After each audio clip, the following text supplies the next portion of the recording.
Hello friends, मैं हूं रुपेश वर्मा और स्वागत है आपका एपिसोड 54 में। पिछले एपिसोड्स में हमने समझा था कि अर्थ के पास एक थिक और डेंस एटमॉस्फेयर है और इसी के कारण हम कोई आवाज सुन पाते हैं। वेट, हमारे सुनने का अर्थ के एटमॉस्फेयर या किसी मीडियम से क्या लेना देना? Basically sound is a mechanical wave, मतलब किसी फिजिकल मीडियम में जनरेट किया गया डिस्टरबेंस। जब आप बोलना शुरू करते हो तो एयर मॉलिक्यूल्स स्टार्ट वाइब्रेटिंग और ये वाइब्रेशन कॉम्प्रेशन और रेयरफैक्शन बनाते हुए आपके दोस्त के कानों तक पहुंचती है। Before we get into the entire process of speech detection, चलिए साउंड वेव के फंडामेंटल्स पर एक नजर डालते हैं। साउंड एक लॉन्गिट्यूडनल मैकेनिकल वेव है जो सॉलिड, लिक्विड और गैसेस तीनों में ट्रैवल कर सकती है।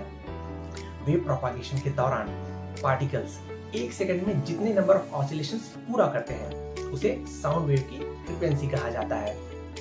और हाई फ्रीक्वेंसी मतलब हाई पिच वाला साउंड, इसे याद रखना।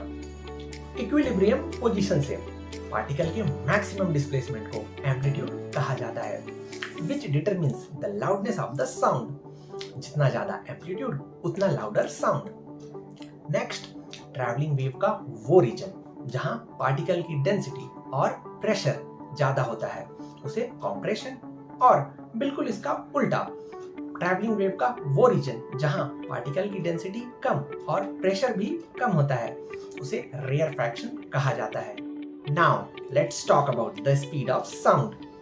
जब कभी आप आसमान में बिजली का तड़कना देखते हो तो चमकती हुई बिजली को आप पहले ही देख लेते हो और इसका आवाज बाद में सुनाई देता है, simply because speed of sound is much lower than the speed of light. आगे अगर मीडियम की डेंसिटी ज्यादा हुई तो वाइब्रेटिंग मॉलिक्यूल्स भी पास होंगे, इससे एनर्जी ट्रांसफर भी जल्दी हो जाएगा, राइट? इसका मतलब speed of sound will be maximum in solids followed by liquids and gases.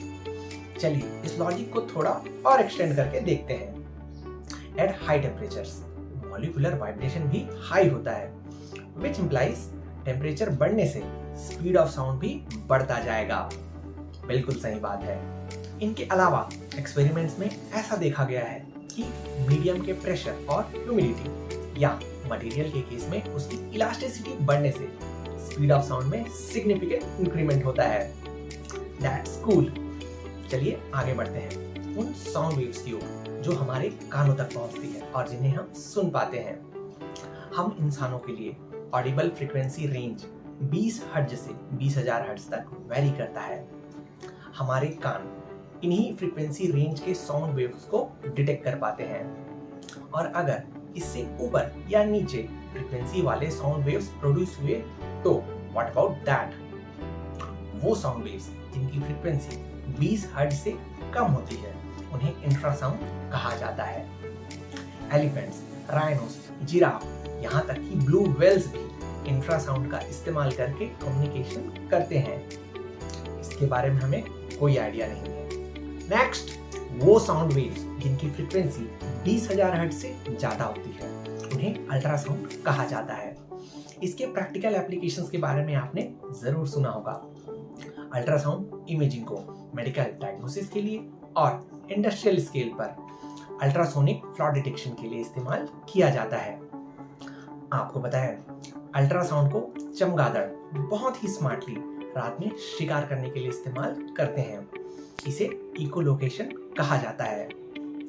How exactly that works, इसे कभी और डिस्कस करेंगे। आज फोकस करते हैं हम इंसानों के हियरिंग प्रोसेस पर। चलिए देखते हैं the journey of sound to the brain. Imagine कीजिए आपके आसपास एक musical instrument sound waves produce कर रही है। सबसे पहले ये वेव आपके ईयर कनाल से होकर गुजरेगी। इस नैरो पैसेज के एंड में एक थिन मेम्ब्रेन लगा होता है, इसे ईयर ड्रम कहते हैं। इंटरेस्टिंगली साउंड वेव्स के कांटेक्ट में आकर हमारे ईयर ड्रम्स वाइब्रेट करने लगते हैं। नेक्स्ट, ईयर ड्रम्स इन वाइब्रेशंस को कन्वीनियंटली ईयर बोन्स को ट्रांसफर कर देते हैं। Subsequently, through different tissues and cells, this signal reaches to the auditory nerves. यहाँ न्यूरोट्रांसमीटर का एक इम्पॉर्टेंट रोल रहता है। फाइनली ये सिग्नल हमारे ब्रेन तक पहुंचती है और हमें म्यूजिक सुनने का एहसास होता है। अगर आप मेरी तरह म्यूजिक लवर हो तो आपको साउंड वेव की साउंड अंडरस्टैंडिंग रखनी चाहिए।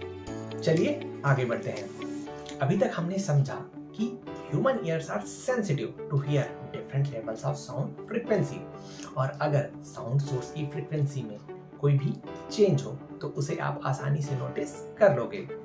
बिल्कुल सही बात है।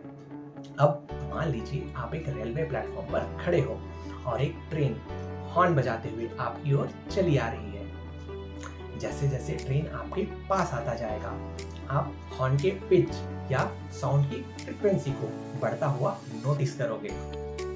नेक्स्ट, जब ये ट्रेन आपसे दूर जाने लगेगी तो आपको साउंड की पिच भी कम होता हुआ लगेगा।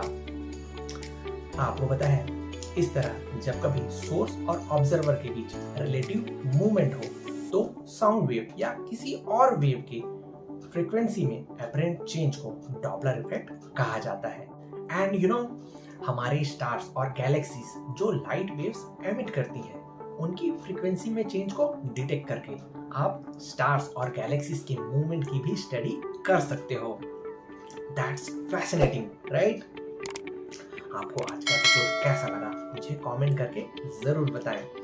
एक एक्साइटिंग एपिसोड के साथ आपसे फिर मुलाकात होगी अगले हफ्ते। तब तक keep commenting, keep sharing. Happy Sunday, happy learning.